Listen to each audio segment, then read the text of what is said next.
Buen día a todos, desde Derecho para Derecho los saludamos y les agradecemos por sintonizarnos una vez más.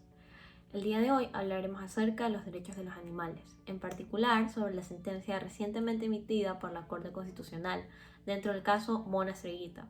Pero primero te contamos los hechos.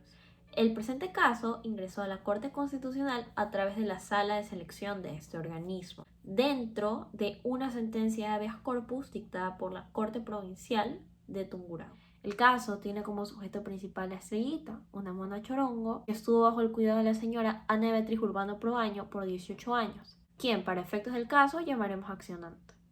Hasta que una denuncia ciudadana anónima presentada ante el Ministerio del Ambiente causó su retención el 11 de septiembre del año 2019 por entidades estatales. Lamentablemente, el 9 de octubre del mismo año, Estrellita falleció en manos de estas autoridades, por lo que parecía ser una serie de problemas crónicos de salud. El 6 de diciembre del mismo año, sin saber del fallecimiento de Estrellita, la accionante presentó una acción de habeas corpus, las cuales fueron negadas en primera y en segunda instancia. Finalmente, el 3 de julio del año 2020 presentó una acción extraordinaria de protección ante la Corte Constitucional del Ecuador, organismo el cual seleccionó la sentencia para su posterior análisis. Estas fueron las circunstancias que llevaron a la Corte a seleccionar el caso. Sin embargo, ¿cuál fue el análisis constitucional realizado por la Corte? Nosotros se lo contamos. En la primera parte del análisis, la Corte desarrolló el alcance de los derechos de la naturaleza y la consideración de los animales silvestres como sujetos de derecho, observados dentro de los derechos de la naturaleza. La Corte reiteró que nuestra actual Constitución reconoce como sujetos de derecho a la naturaleza, tutelando sus factores bióticos y abióticos.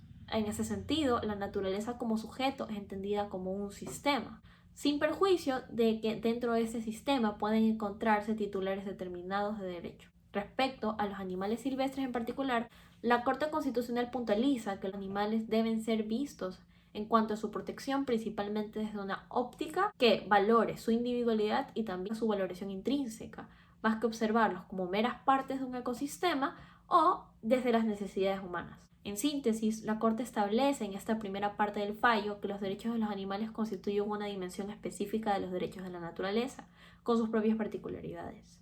De manera importante, se establecen dos principios para analizar y entender mejor los derechos de los animales dentro de la sentencia. Primero es el principio interespecie, que supone que la protección de los animales deberá enfocarse en las características de cada especie, sus procesos, ciclos vitales, entre otros.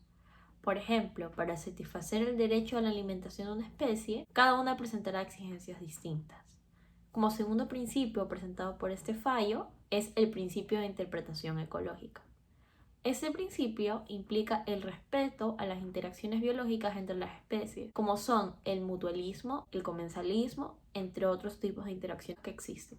Es importante tener en cuenta que los derechos a la vida, los derechos a la integridad y otros deberán interpretarse en función a estos principios. Esta observación es de particular relevancia al reconocer que existen organismos, como por ejemplo los seres humanos, que se alimentan de otros organismos. Estas actividades e interacciones humanas con especies animales o entre especies animales son legítimas y responden a necesidades biológicas, refiere la Corte en su fallo. Además de desarrollar lo anterior, la Corte Constitucional estableció en la primera parte del fallo algunos derechos que son particulares a los animales silvestres. Esto en cuanto a las especies silvestres y también a los individuos. Primero, la Corte indicó que estas tienen el derecho a existir, es decir, el derecho a no ser extinguidas por razones humanas o no naturales. También el derecho a no ser cazadas, pescadas, capturadas, recolectadas, extraídas, tenidas, retenidas, traficadas, comercializadas o incluso permutadas de manera ilegítima.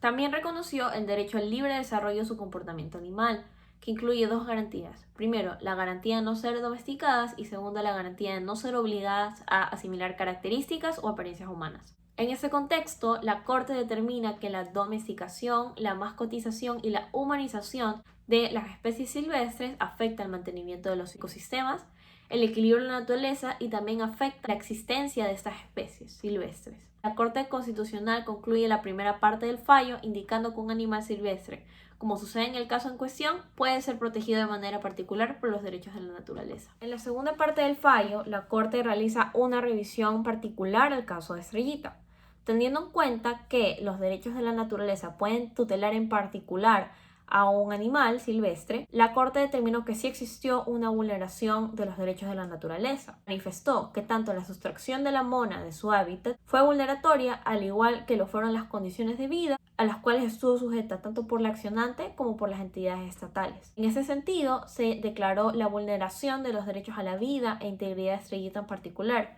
y por tanto la vulneración de los derechos de la naturaleza.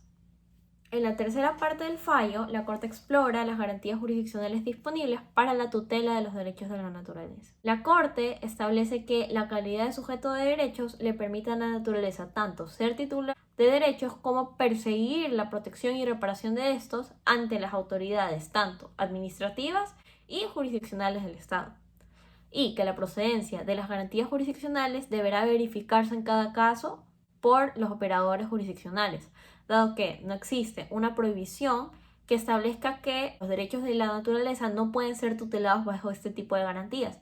Y asimismo no existe un mandato que establezca que solo podrán ser tutelados por una garantía jurisdiccional en concreto los derechos de la naturaleza. En cuanto a la procedencia del habeas corpus en el caso concreto, se determinó que el habeas corpus resultaba improcedente al girar en torno a la recuperación del cadáver de un animal silvestre, dado que el manejo de este tipo de situaciones debía darse a través de un tratamiento fitosanitario correcto por las personas competentes y capacitadas, calidades que no reunía el accionante. Este fallo ha sido un desarrollo innovador dentro de la jurisprudencia de la Corte Constitucional del Ecuador.